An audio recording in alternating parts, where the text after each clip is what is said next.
एक घना जंगल था जहां तरह तरह के जानवर रहते थे। उसी जंगल में एक छोटा सा खरगोश भी रहता था जिसका नाम था चिंकू। चिंकू तेज तो था पर बहुत डरपोक। वह हमेशा सोचता था कि जंगल में सबसे ताकतवर वही है जो बड़ा और शक्तिशाली हो। एक दिन जंगल में यह खबर फैल गई कि एक बहुत बड़ा तूफान आने वाला है। सब जानवर चिंतित थे। हाथी कह रहा था, मेरी ताकत से कुछ नहीं होगा, हवा बहुत तेज है। शेर बोला, मेरी गर्जना भी बेकार है। पेड़ पौधे तक हिलते डुलते डर रहे थे।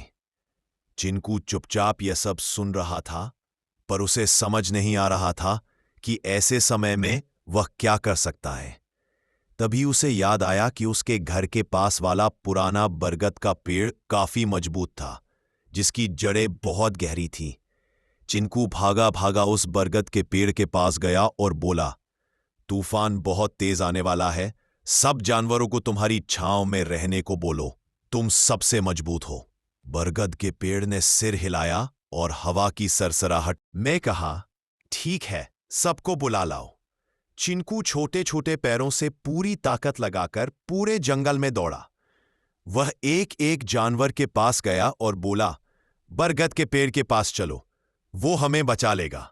जानवर पहले तो हंसे, खरगोश हमें बताएगा कि क्या करना है। पर फिर भी वे चिंकू के पीछे पीछे चल पड़े, क्योंकि तूफान का डर सभी के सिर पर था। जब तूफान आया तो हवा इतनी तेज थी कि कई छोटे पेड़ टूटने लगे, पर गहरे जड़ों वाला बरगद का पेड़ मजबूती से खड़ा रहा। सभी जानवर उसकी मोटी शाखाओं और जड़ों के पास छिपकर सुरक्षित रहे।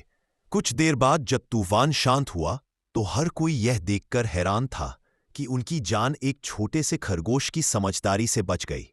शेर आगे आया और बोला, आज हमें समझ आया कि ताकत सिर्फ शरीर की नहीं होती, अक्ल, हिम्मत और सही समय पर लिया गया फैसला भी बड़ी ताकत होती है। चिंकू शर्माकर मुस्कुराया। उस दिन से जंगल में कोई भी जानवर उसे छोटा या कमजोर नहीं समझता था।